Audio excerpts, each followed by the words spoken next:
เชียร์อยู่ข้างล่างนะครับเอาลงพี่เลี้ยงเชียร์อยู่ข้างล่างครับใจเย็นใจเย็นนักมวยของเราจะได้ต่อยเพื่อเป็นตัวอย่างให้ลูกหลานเรามี13 คนบนเวทีนักมวยกับกรรมการ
โอ้โหตอนนี้กองเชียร์เต็มมุมเหมือนกันครับน้ำเงิน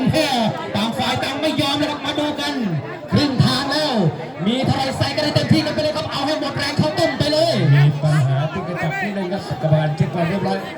พี่เลี้ยงลงมาเจ็ดที่2ครับเท่ทำได้ทำเลยมาดู